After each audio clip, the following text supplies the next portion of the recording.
Okay, so thank you, Lorraine, and also thank you for e-commerce Fest team and Exabytes for organizing this event today. Thank you everybody for making it here today as well. I hope everyone is doing fine and safe. My name is Cherry. I'm with Google's search relation team. I am based in Singapore, and part of my job is to work with developers, marketers, and business owners like you to grow your business online presence through Google search. Today, I'm here to talk about Google Organic Search and a few things you can do for your e-commerce business. Be reminded that we are here today to talk about organic search. So this is separated from Google Ads entirely, and we do not accept any payment from you to list your websites here on Google Organic Search. We have quite wide profile of audience today, I believe. I saw some questions that's coming in and also speakers and other people earlier. So some of you are probably new to search engine optimization or SEOs, and some might be more seasoned. In this session, we will go through the basic of how search works very quickly, then 5 best practices that you can do for your e-commerce sites. And we'll do a little bit of true and false little game at the end as well. If you have any advance or any follow-up questions, I will introduce some channels for you to get answers. Let's jump right in. There are 3 steps in search: crawling, indexing, and ranking. In crawling, we send out Googlebot to look for websites that are out there. With such a big volume, Googlebot is very busy and has to do scheduling.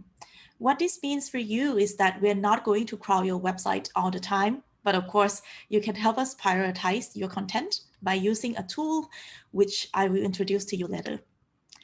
After discovering all the pages, we put all of them in one single index. The index is huge, but not limitless. So we are quite selective on what goes into our index and what doesn't. What this means for you is that your web pages have to be value adding to your users. For example, if they're duplicated, they might not make it to the index. In this step, we also add information such as how old is the page or what is the page about. We do rendering, which means we try to understand the whole context and meaning of the page instead of just words or keywords. And the last step is ranking. This is the part that is most complex, as we use hundreds of signals to rank your page so that we can tailor the results to your intent as much as possible. For example, if you're searching on mobile phone, you might be seeing something else than if you're searching for it on the laptop or the desktop. And that's what happened in a split second when you type your queries into Google search. Before we move on, I just want to give you a few pointers for what all this actually mean to you. First, if you're making changes or if there is inventory update on your websites, it could take time for us to notice depending on how frequent we crawl your pages. But you can use a tool called Search Console to help us prioritize this, and we will cover the tool later in this presentation. Second thing is we understand more than just keywords or words on your websites. We do rendering of pages. So you just have to focus on making great content and offer great products for your customers and try to make your site crawlable and easy to understand. We will now move on to best practices. There are 5 of them today that I will give to you. They will be specific for e-commerce sites. And the first tip is to do a good basic SEO check for your product detail pages. What is product detail page? They are page that describes your products and the value that it offers to your customers. On the product detail page, always write a clear, descriptive, relevant content of what your products have to offer. These details should also be consistent with other channels of your communications, such as social media or in-store information. Always focus on your customers, write what they want to know, and write in their style of language. If you would like to know if these pages are showing on Google, search for your site using site : followed by your domain. What you are doing here is to search for things under that domain only.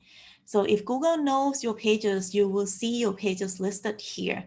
This means that your pages are in our index and you probably don't have crawling or indexing problem, but you might want to focus on ranking or how you show up on Google search instead.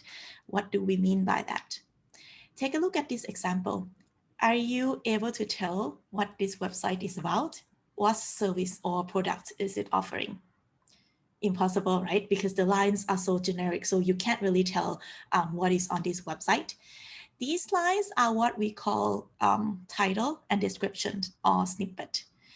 And they are extremely important because they bring in customers to your online stores. They tell your potential customers what your pages have to offer. Users mostly only use these lines to decide whether to click on and visit your pages or not.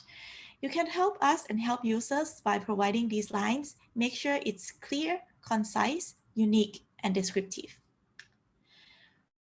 For e-commerce websites, you should also have different description for each product on your site. For example, if you own a pet shop, a pet store, and you're online, you should have different snippets for each types of pet.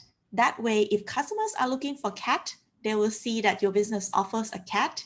If they are searching for dog, then they will see the dog pages. If they're searching for a lizard, that's a weird pet, then they will see that your website offers lizard as well. How do you tell us what is your preference for these lines? You can provide them through meta tag title and description. We won't always use them, but it will help us understand the page better. Basically, this is the HTML code, and we are adding these lines to give additional information to browser. It won't show up on your website. It doesn't change how your website looks.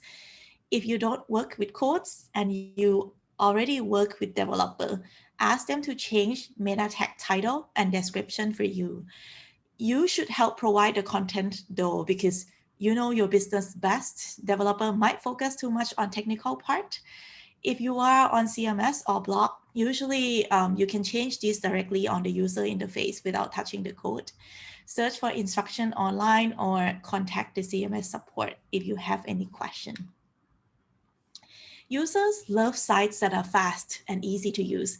So on top of page content, good title and description, you should also focus on good user experience. Good user experience affects conversion and equals to revenue on your site and on your business. The byproduct is that this is good for search engine as well. Page experience is one of the ranking factors for Google search results. We talked about ranking, and we have hundreds of signals for that. Since about a week ago, we started rolling out page experience as one of our ranking signals on search. However, page experience won't play its full role until the end of August. First part of page experience is called Web Vitals, which measure page speed. Basically, instead of looking at page speed from just one metric or one angle, we expand it to loading, interactivity, and visual stability. Other signals include mobile friendliness, safe browsing, HTTPS security, and intrusive interstitial guidelines. There's a question coming in, how do I change the meta description? So meta description, like in the presentation, usually I cover it. So you can change it from the HTML code if you work with developer. If you don't, and you're on CMS or any other platform, you can contact your service provider or on CMS configuration tools like interface. That usually be a place where you can change that. Okay, so how do you know where you stand in terms of the page experience? So there are tools that you can use. They are free. Page Speed Insights is the tool, and the Lighthouse is another good place to start testing your website if it's performing well and if there are more things you can do to improve your website or not. So just to give an example, this is how Page Speed Insights look. It's easy to use. So you can search for Page Speed Insights, then you will see something like this. Input URL of your website there and click Analyze. You will get a score. The tool will also suggest improvement opportunities specific to your website if it's not doing well yet. To provide you with more actionable insights, we are also introducing the Page Experience report in Search Console as well. So we will cover Search Console again later if you haven't started using Search Console yet. The second best practices is to implement product structure data markup to be eligible for special features on search. That's another question coming in, which how do you rank for keywords? So I would say that this is a really broad and difficult question to answer in such a short presentation. Like I mentioned just now, in ranking, we use hundreds of signals to rank your pages. And today, like I will be introducing 5 best practices. These, if you follow up to the end of the presentation, should help you a little bit in terms of ranking as well. So just stay up to the end of that. Right? The second best practice today is to implement structured data. This is so that you can be eligible for special features on search. When search started, the world was very different. Stationary desktop, limited number of searches, search results appear in plain 3 or 4 lines. Actually, if you want to go back in time, you can try to Google the word Google in 1998 and you will get something that looks like this. And now Google search has evolved so much with users' behavior and new devices. You probably have seen many search results that are beyond just the 3 lines and the blue links. These fancy results are powered by structured data. Structured data is a set of predefined text that you apply to your web pages to classify the page content. Google uses structured data that it finds on the web to understand the content of the page and might use that information to show on search result page. There are many different types of structured data, but today, because this event is for e-commerce sites, I will introduce one type of it, which is product structure data. You definitely should look at product structure data. When implementing product structure data, firstly, you will be eligible to show rating, price, and availability of your product right on Google search. The asset space is also getting bigger and make your search results stands out to your potential customers. Secondly, for many products such as fashion or decoration, customers also tend to use image search to look for products they like instead of web search. On image search, you will get a product label like what you see on the bottom right of the screen.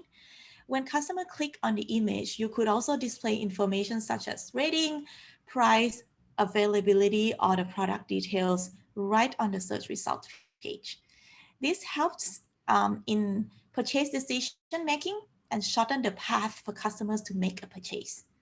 Lastly, with structured data, you will be eligible to get your product information displayed in search experience, such as on Google Maps, provided that you verify your business there, or Google Assistant, or possibly more products and services in the future. There are many other types of structured data for e-commerce you can also look at. For example, review. This is the one on the left. In the middle, you will see event. This you can use for some in-store or promotional events. And on the right, that's video structured data. So if you have like, say, how-to videos for your products or promotional videos, you could also use those for your videos as well. You can explore available types of structured data at Google/search gallery. The link is there on the screen. From there, you will be able to learn how to implement it. You basically have to highlight parts of your website code that has relevant information. So this task is generally be done by a developer or someone who manages the websites. Or if you are on CMS, there should be easy ways or plugins available to you as well. Once you apply markups to your page, you can use the rich result test tool to check the validity. You don't have to be technical to do this. The tool is free and available online. You just have to fill in your URL, then you will see a green check if all your markups are valid. If not, it will also give you details about the errors. So third tip is to use Google Merchant Center so that you are eligible for Google Shopping and have better control of product information. We said that these fancy searches that are beyond the blue links are powered by structured data. On top of structured data, search and image search could also take some information from Google Merchant Center. Google Merchant Center is a free tool to make your shop and product information available to shoppers across Google. Being on Merchant Center, you could also show your products as unpaid listings on the Google Shopping tab. So on Google search, when you search, there's like all search, shopping, image, and video tabs. So if you are on Google Merchant Center and you provide a feed through Merchant Center and opt into surfaces across Google, you will be eligible to show your free listing here on Shopping tab. If you are an existing user of Merchant Center and if you're already advertising on shopping ads, you don't have to do anything extra to be eligible for these free listings. Some of the advantages of using Google Merchant Centers are that you can update the data more quickly. For example, on the discount price or availability of your products, right? If you want those to be updated more quickly, then you might want to take advantage of Google Merchant Center. Because on contrary, if you're waiting for us to crawl your website, like I said, Googlebot can be very busy. And we do scheduling, so we're not going to crawl your website all the time, which means that sometimes if you have a small little things that you get updated very frequently, like the discount price or like product inventory, sometimes it might be better to have those updated more quickly through the feed of Merchant Center than to wait for us to crawl your website. You could provide richer data such as taxes and shipping costs to through Merchant Center as well. And you have more control of data, like I said, because you then can push the data feed through Google Merchant Center instead of waiting for your site to be crawled. Actually, at the end of the presentation, I would also show you the tool, which is called Search Console, which you can tell us if you have any update on your site. But that also will still take a little bit more time than if you want to update like inventory and the price through Google Merchant Center. There are a few ways to supply information on Google Merchant Center. You could wait for a web crawl and supply additional information through supplemental feed or on Google Sheets. You could do feed upload or use content API if you are more advanced or you have like a more complex website to deal with. These would depend on the nature of your inventory and also your business and technical resources. You can go ahead and Google from Google Merchant Center. There are a lot of resources available to help you get started. The fourth thing that you can do is to use data and insights to make business decisions. Google Search Console, I said it many times during this presentation, is a tool that gives you all the data related to how you are doing on Google Organic Search. This is an example of how it looks like. It tells you how many clicks are there from Google search to your site, how many times you show up on search, and how are you ranking there. It also gives you things like CTR, click-through rate, which is the rate of percentage of how much people click into your sites as compared to the number of times that you show up on Google search. It also tells you things like what are the top queries that bring people into your websites, what pages are popular, what country and devices are users searching from.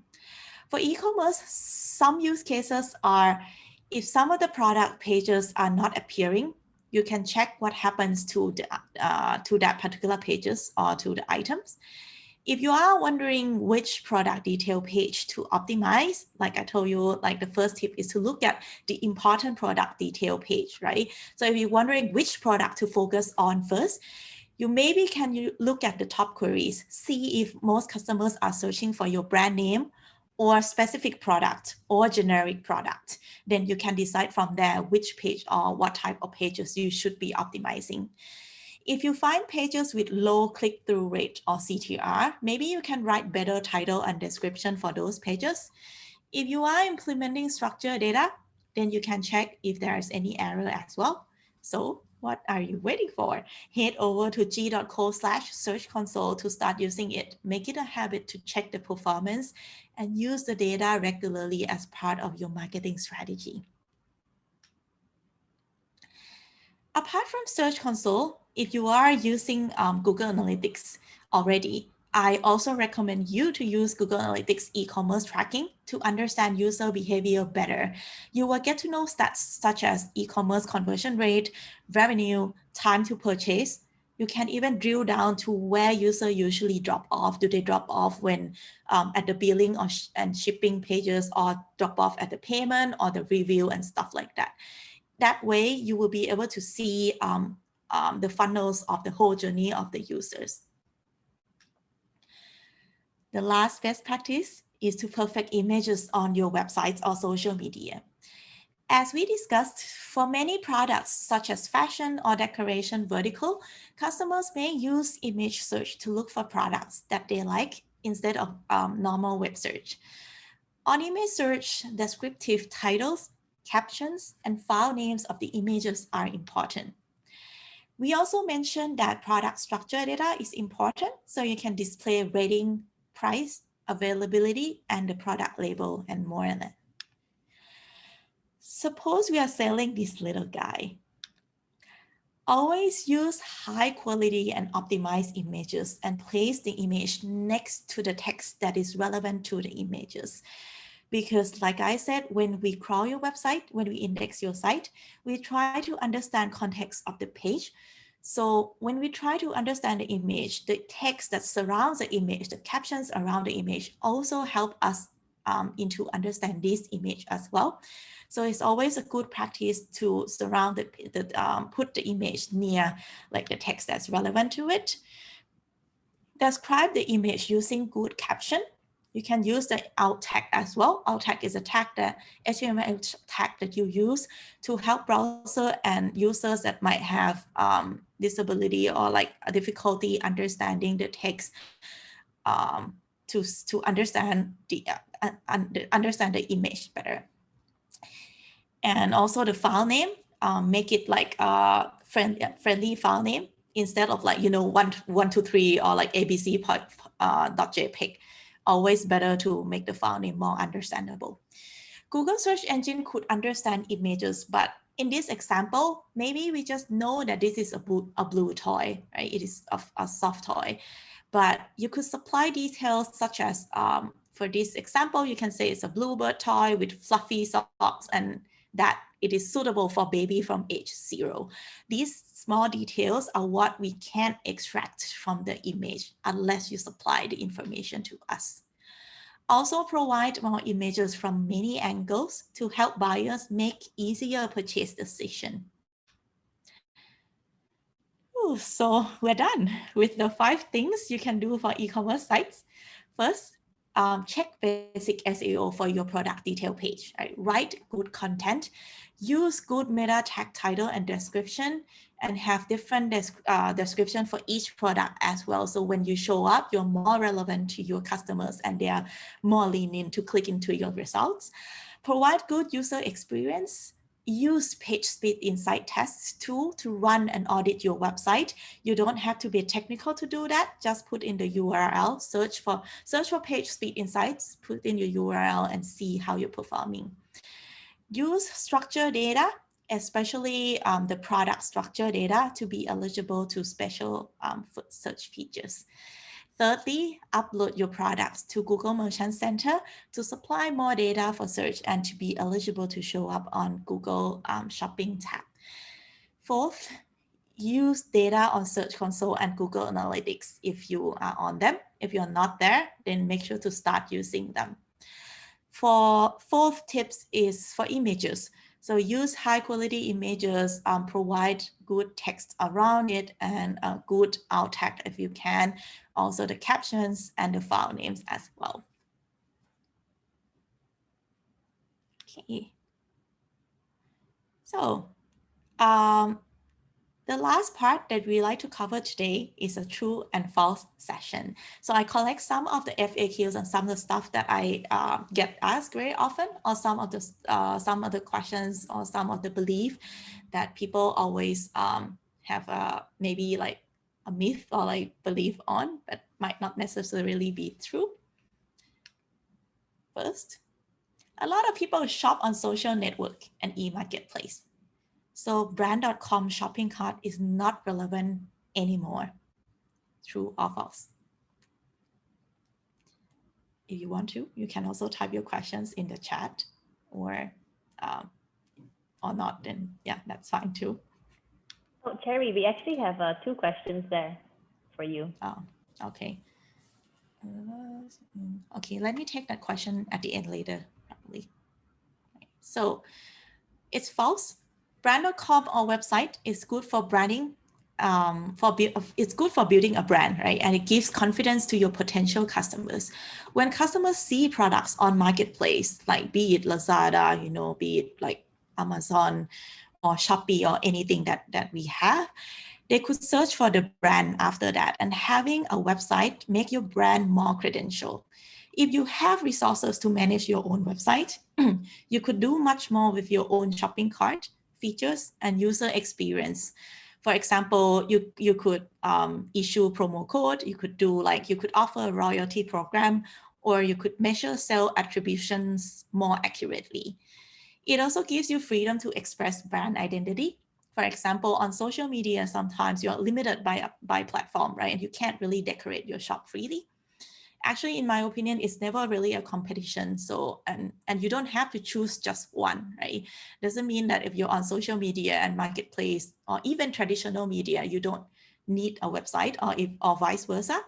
Each of them has its own use and the pros and cons. You can use many at the same time, as long as your marketing strategy is clear and messages and brand image are consistent across all online and offline medium. Second, many of sellers are on both brand.com and e-marketplace. Like I told you, you can use many places at the same time. On search, people believe that this is duplicated content and it's like you competing with yourself. So we talk about indexing, right? And we said that your content has to be value adding. If it's not, then sometimes duplicated content won't make it to our index. This is false. It's a free market, and more choice that you give um, to customers obviously give you more benefit, right? You're just basically being where your customers are. We understand this concept, and we also understand that these are not like duplicated content, and you don't have to actually worry about these in terms of duplicated content. SEO is about building websites, and business owners cannot do much.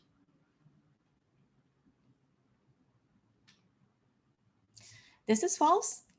So this already, I think, covered a little bit.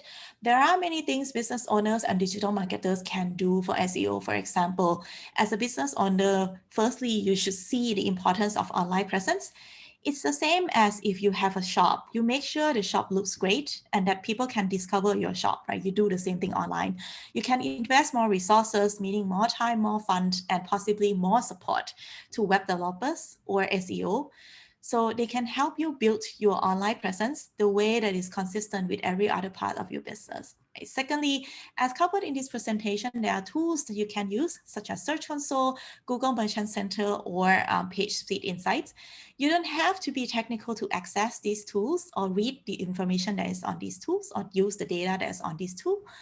What is more important is to understand the data, get insights, and more importantly, make business decision based on the data. Don't just let the data sit there, understand it and act based on it. Okay?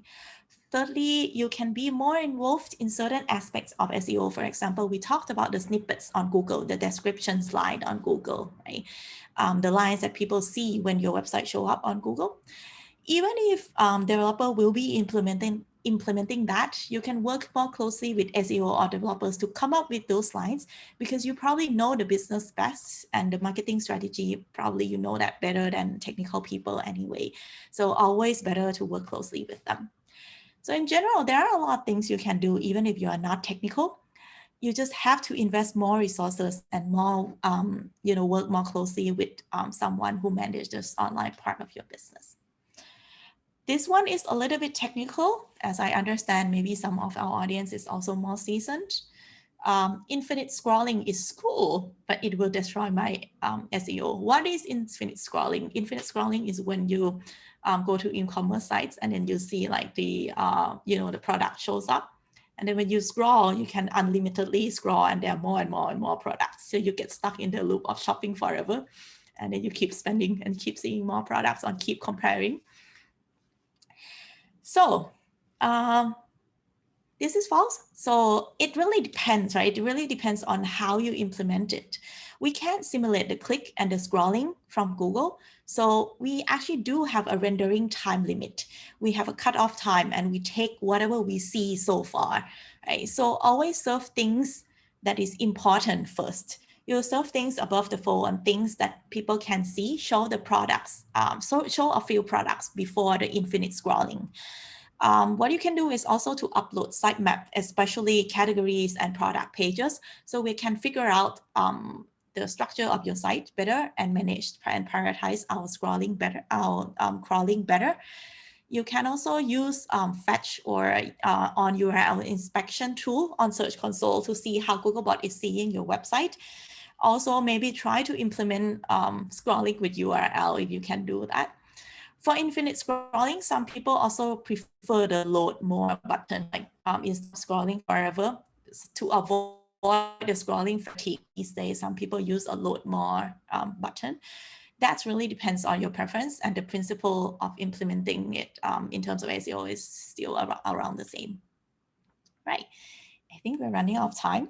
There are some questions there, and I think I might not be able to take them, right, Lorraine? I think we don't have time. Yes, you have. I can type the answers as well if that's sure, like, no problem. better. You actually have about 3 minutes, so if you'd like to start from our chat, there's one which I sent to you at 10:54 a.m. That's the starting point basically, and then there's a whole lot of questions that just came in.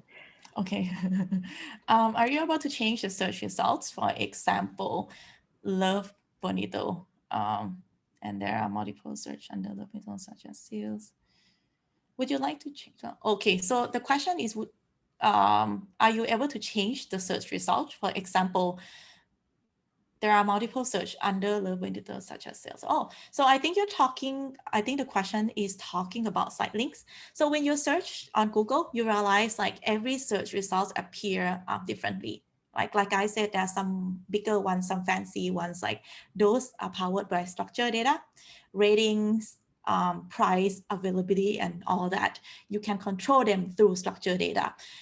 At the same time, you will see some pages below, right? Sometimes you see like the title, and below that you will see like small pages like sales, new arrival, and other things that listed under that. I believe that is what the question is asking.